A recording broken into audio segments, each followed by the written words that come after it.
Diététique de l'expérience, pour moi, c'est la base. Voilà pourquoi je commence avec ce bouquin. Voilà, il y a eu un avant et un après Diététique de l'expérience de Robert Masson, qui est pour moi son livre le plus important. Il y relate vraiment tout le savoir qu'il a pu développer pendant 50 années d'observation, de réflexion et d'application en tant que naturopathe. Robert Masson avait vraiment sa vision de la diététique, c'était la voie du milieu, le bon sens. Voilà, c'est un bouquin que j'ai compulsé, utilisé énormément. Tape des matières, l'alimentation doit être naturelle, équilibrée, mesurée, digeste, individualisée.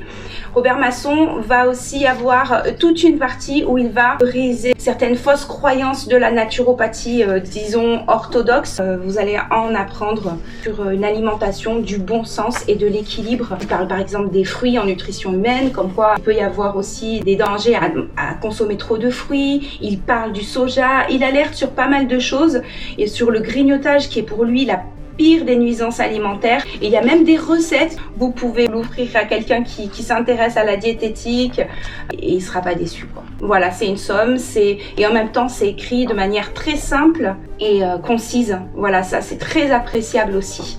Je vous ai présenté donc en ce 1er décembre Diététique de l'expérience de Robert Masson chez Très Daniel. Et n'hésitez pas à me contacter, Céline Ramos, naturopathe. À bientôt. Bonjour tout le monde, aujourd'hui je vous présente le petit Larousse des plantes qui guérissent, 500 plantes et leurs remèdes aux éditions Larousse bien sûr, qui est un très joli petit livre, un guide en fait, plus qu'un livre, un guide qu'il faut avoir chez soi quand on veut se soigner avec les plantes. Oubliez, c'est un livre assez conséquent, assez épais. Et vous allez avoir pour chaque plante toujours une petite illustration. Voilà, l'apparence de la plante, origine et description, les principaux constituants, les usages traditionnels de cette plante, quelles sont ses propriétés thérapeutiques, et puis l'utilisation en interne, l'utilisation en externe. Et là par exemple c'est des gélules, mais on a aussi pas mal de plantes qui vont pouvoir se prendre en tisane, etc.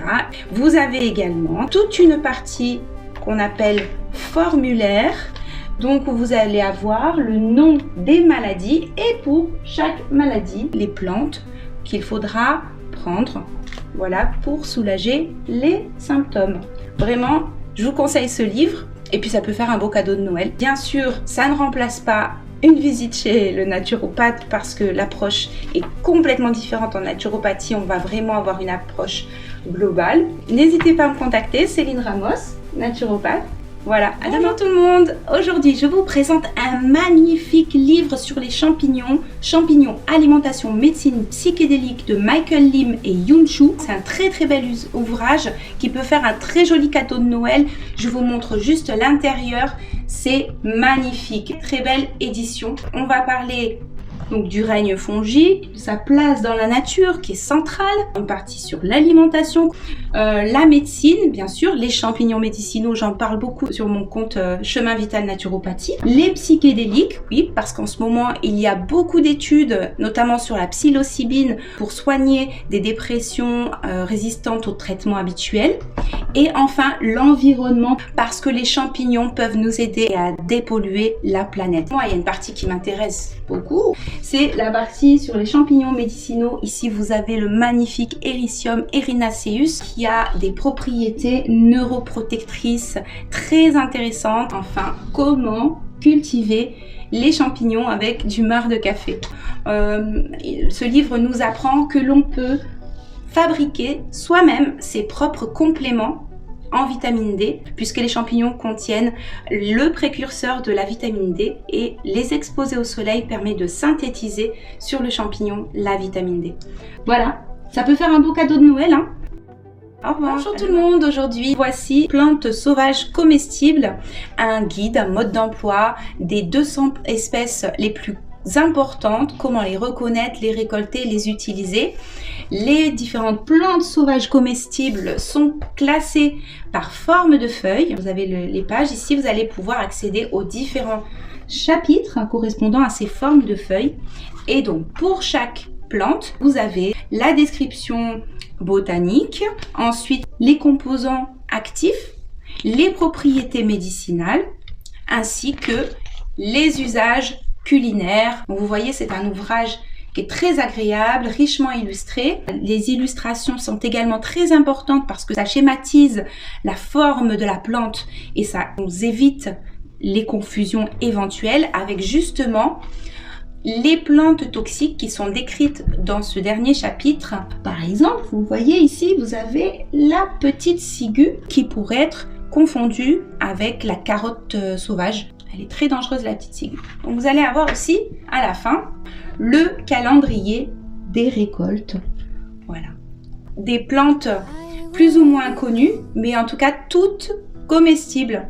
C'est un livre qui est très agréable. On peut éventuellement l'emmener en balade et ça peut constituer un joli cadeau de Noël. Je vous dis donc à demain. Bonjour tout le monde, aujourd'hui je vous présente Rajeunir nos tissus avec les bourgeons, le guide pratique de gémothérapie familiale. Avec une partie théorique au début qui vous explique un petit peu la méthode, les études pharmacologiques qui ont été menées. Et ensuite vous allez avoir les différents bourgeons décrits. Alors, est-ce que vous connaissez la gémothérapie? Est-ce que vous l'utilisez? Par exemple, les propriétés du bourgeon de figuier, très intéressant pour apaiser le système nerveux et aussi pour tout ce qui est reflux gastrique, acidité gastrique. Donc vous allez ensuite avoir les bourgeons par profil, le profil artériel, arthrosique, immunodéprimé et pour chaque profil des bourgeons qui sont très utiles. Par exemple pour le profil métabolique, les bourgeons de figuier, de charme, de noyer, de frêne. Ici une partie bourgeon d'éveil, les bourgeons comme aide au développement personnel. Par exemple, ce sera pour les personnes qui sont un peu comme des éponges émotionnelles. Et enfin, le répertoire clinique ciblé avec pour chaque pathologie les bourgeons qui sont recommandés. Alors c'est un livre qui a sa place dans la bibliothèque de toute personne voulant se soigner avec les plantes. Manger équilibré, digeste, sain, éviter le gluten, le soja, tout en faisant plaisir à toute la famille, c'est possible avec le livre de Sandrine Navarrete-Masson, La cuisine plaisir au cœur de la santé, la méthode Masson appliquée. Donc ce livre, dans un premier temps, va vous exposer la méthode Masson. L'alimentation doit être équilibrée, mesurée, digeste, individualisée et naturel, c'est le retour au bon sens. L'explication des évictions alimentaires du lait, du gluten, est exposée également la problématique du soja, car le soja contient des antinutriments, des antitrypsinogènes qui vont gêner l'activité pancréatique. Ensuite, 50 menus équilibrés, plus de 100 recettes, l'ossobuco, potage au potiron, poulet aux 3 poivrons. C'est une alimentation qui est extrêmement digeste et saine. Il y a aussi une partie individualisation en cas d'anémie, d'ostéoporose et pour les personnes qui veulent perdre un peu de poids. À offrir peut-être à toute personne qui veut améliorer sa santé grâce à l'alimentation. Voilà donc un super bouquin que j'utilise et que je recommande systématiquement à mes consultants. N'hésitez pas à me contacter. À tout le monde, je vous présente un ouvrage qui sera utile pour renforcer votre autonomie en matière de santé. Il s'agit de mieux lire et comprendre vos analyses biologiques du docteur Luc Baudin. C'est un livre très pratique qui va vous aider à comprendre vos analyses sanguines. À chaque fois, vous allez avoir donc les différentes analyses avec les normales et les explications quand les chiffres sont trop élevés ou trop bas. Ce livre conseille des analyses à réaliser en fonction de ce que l'on recherche.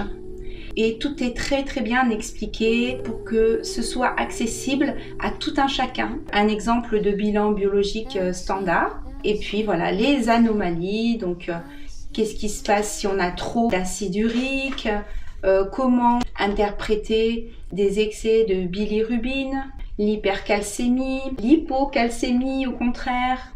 Il y a même des conseils pratiques de santé.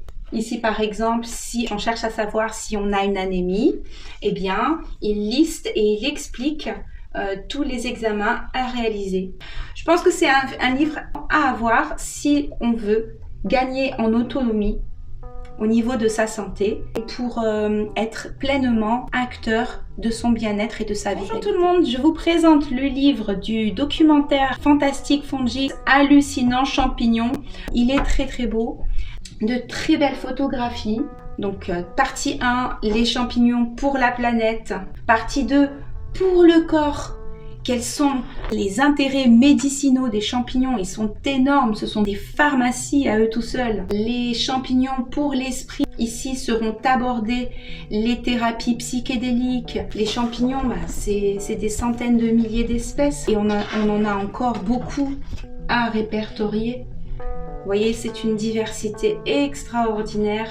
Et puis surtout, ils sont porteurs d'espoir car ils contiennent des protéines complètes. Très bonne source de nourriture, très facile à cultiver. Et puis on a aussi des champignons médicinaux qui permettent de soigner les maladies neurodégénératives, de soigner le diabète, etc. Par exemple, le chaga est utilisé dans 50 médicaments contre le cancer. Ici, vous avez les truffes du désert qui sont également très utilisées. Le savoir est transmis depuis plus de 4000 ans sans discontinuer et la science ne fait que corroborer ce savoir ancestral.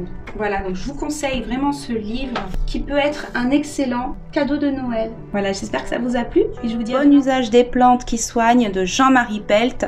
C'est un ouvrage qui rassemble plus de 170 plantes classées en fonction de leur indication thérapeutique principale.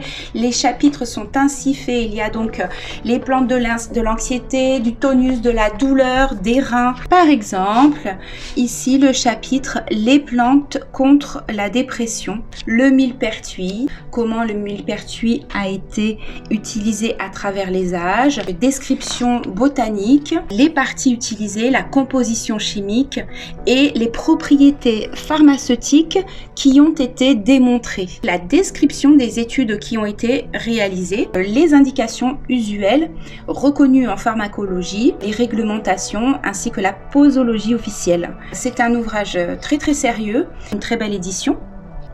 Le petit OU qui a un effet sur la circulation veineuse et la microcirculation artérielle et la circulation également lymphatique. Et à la fin, vous avez l'index thérapeutique avec pour chaque pathologie les différentes plantes que l'on pourra envisager. C'est vraiment un ouvrage très bien illustré, très complet, avec des références bibliographiques sérieuses et nombreuses. Un super livre de phytothérapie, du bon usage des plantes qui soignent. Voilà, comment se sentir rassasié et en forme plusieurs heures après les repas sans fringales ni coup de pompe. Comment cesser de grignoter à tout moment avec à la clé fatigue et kilos en trop. Comment retrouver vitalité et jolie silhouette. Comment se régaler même si l'on est atteint d'une maladie métabolique qui impose entre autres de réduire drastiquement les apports sucrés. Le livre de Marie Chiocca, Les secrets de la cuisine Aïgéba, tente de répondre à toutes ces questions à travers 100 recettes salées pour la silhouette et la santé. Les crêpes à l'orge mondée, les galettes de sarrasin. On va toujours avoir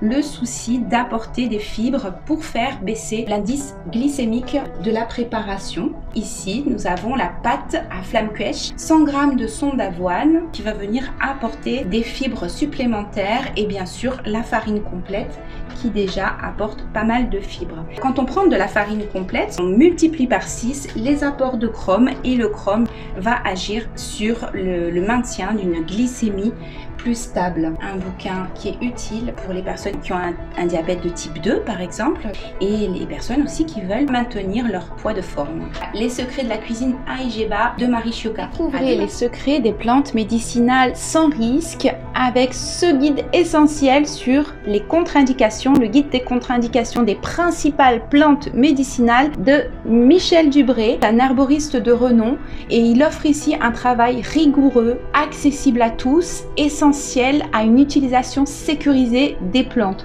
En effet, ce n'est pas parce que c'est naturel, ce n'est pas parce que c'est en vente libre qu'il n'y a pas de contre-indication. C'est un guide détaillé de 523 plantes. Par exemple, ici, la réglisse. Vous avez les usages, les doses, la partie utilisée, les constituants notoires, la préparation et puis les contre-indications. Voilà, par exemple, la réglisse, il ne faut pas l'utiliser pendant la grossesse et l'allaitement ou en cas d'insuffisance rénale et surtout pas si on souffre d'hypertension et il peut y avoir, avec un usage prolongé, des effets non désirés qui sont exposés ici. C'est très intéressant d'avoir ce livre. Moi, je m'en sers très régulièrement dans toutes mes recommandations en phytothérapie pour m'assurer de la sécurité de mes préconisations, et puis je m'en sers aussi dans mes publications sur les réseaux sociaux. Il est pour moi crucial pour éviter certaines mésaventures. Pour moi, c'est un indispensable dans votre bibliothèque pour une approche consciente et éclairée de la phytothérapie.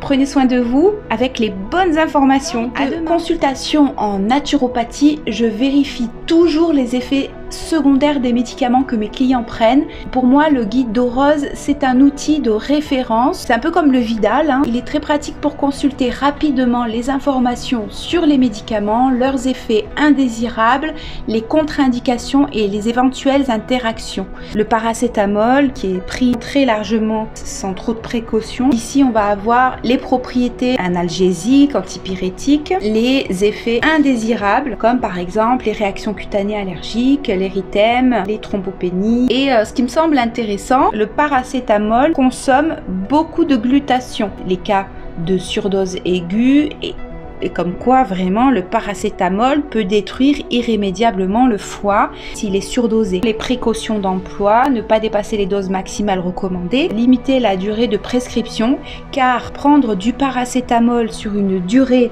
prolongée peut avoir des effets très négatifs. En tant que naturopathe, cet outil me permet de sensibiliser mes clients sur l'importance d'être vigilant avec l'automédication et les effets iatrogènes possibles, en les encourageant à dialoguer activement avec leur médecin. Je vous présente le livre du docteur Jean Valnet, Se soigner par les légumes, les fruits et les céréales, que j'ai soigneusement recouvert pour ne pas l'abîmer, car c'est un livre auquel je tiens. Format de poche, très pratique, qui va aborder les propriétés nutritionnelles et médicinales des aliments courants, des céréales, des fruits, des légumes. Par exemple, je vais vous montrer quelque chose de très remarquable. Il s'agit du chapitre consacré au chou.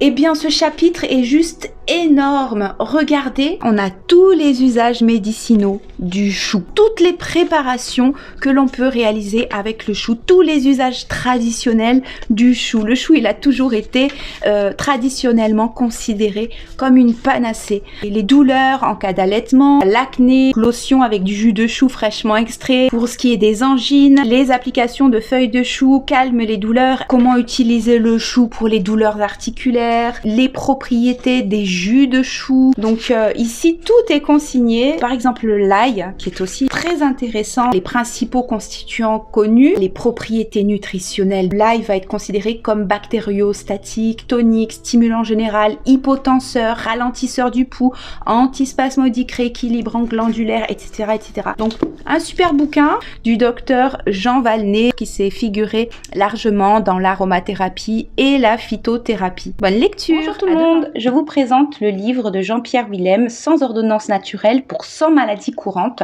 Le docteur Willem, c'est le cofondateur de Médecins sans frontières et le fondateur de Médecins aux pieds nus. Il nous offre ici un ouvrage assez conséquent, informatif et pratique. En fait, c'est un recueil d'ordonnances type pour plus de 100 maladies courantes. Par exemple ici, pour les bouffées de chaleur, une explication des causes des bouffées de chaleur ainsi que les caractéristiques, etc. du trouble, les méthodes de prévention, les conseils, traiter la ménopause et la ménopause, éviter le traitement substitutif hormonal, enrichir son alimentation en vitamine C, pratiquer un exercice physique. C'est vraiment des conseils d'hygiène de vie. Nous avons ensuite les questions qui sont posées lors de l'examen médical. Quels vont être les examens? Donc ça nous permet de gagner en autonomie dans notre parcours médical. Et ensuite, les traitements naturels et complémentaires. On va parler d'homéopathie, de phyto, d'aroma, de gémothérapie, d'organothérapie, la nutrithérapie, etc. Toutes les méthodes de la naturopathie pratiquement qui seront abordées comme des solutions complémentaires, bien sûr, un suivi médical à ces troubles du quotidien. Je trouve que c'est un ouvrage qui est pratique pour comprendre et soulager de nombreux troubles et gagner ainsi en autonomie dans son parcours médical. Bonjour tout le monde, je vous présente ma Bible de l'herboristerie de Michel Pierre et Caroline Gaillet. Dans ce livre, alors Alors, d'une très très jolie édition, vous allez avoir 50 plantes et produits naturels qui vont être détaillés. La bourrache et l'onagre qui sont des huiles anti-âge, le charbon végétal, le cassis qui a des fonctions anti-inflammatoires mais aussi qui peut aider contre les allergies, le curcuma qui est anti-inflammatoire, vous avez l'échinacée, stimulant. Ensuite, vous allez avoir 100 troubles et pathologies de A à Z. C'est très très bien fait, vous voyez à chaque fois vous avez sur le côté le nom du trouble qui est abordé. Prenons par exemple l'arthrite et l'arthrose, description du trouble, ensuite la partie phytothérapie avec différents produits dont l'usage vous est détaillé à la fois pour ce qui est des décoctions, des tisanes, etc.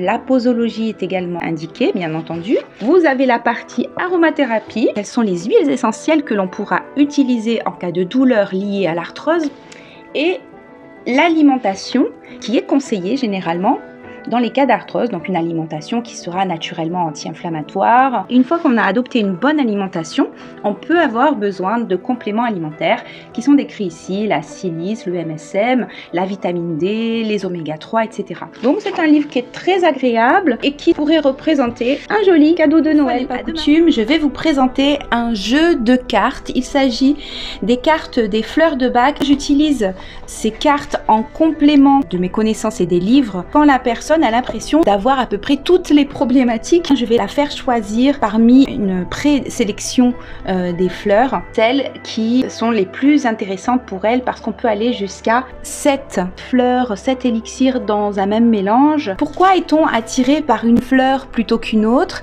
Parce qu'il y a une vibration, il y a quelque chose, un ressenti, une résonance. Et voici le dos de ces cartes. Nous avons Willow.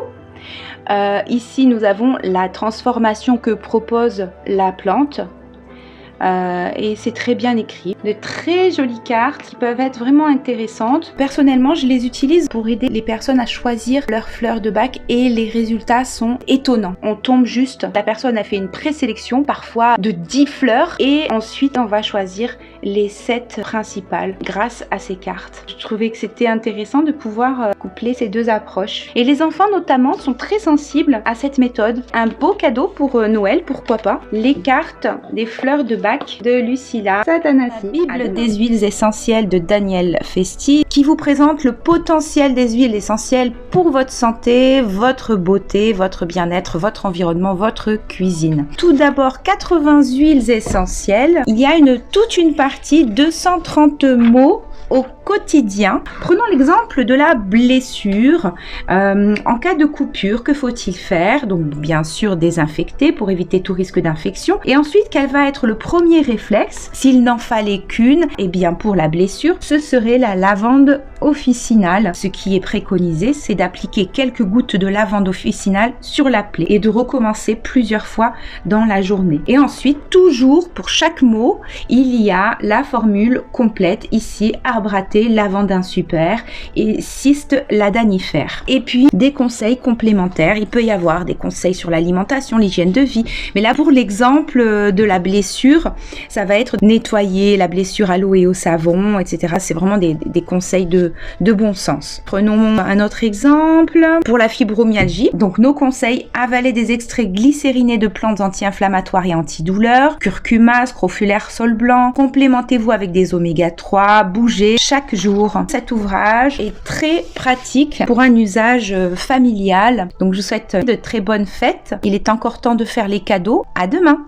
Bonjour tout le monde, voici le guide indispensable de la nutrition, les références nutritionnelles en un coup d'œil de Mélanie Houillon-Simon, qui est un petit guide très pratique de poche que j'utilise très régulièrement dans les consultations pour orienter les personnes vers des aliments dont elles ont besoin. Prenons par exemple le calcium avec les références nutritionnelles, donc quels sont les besoins journaliers des hommes, des femmes enceintes et des femmes ménopausées et des hommes de plus de 65 ans. Quelles sont ces fonctions physiologiques et les tableaux par type d'aliments.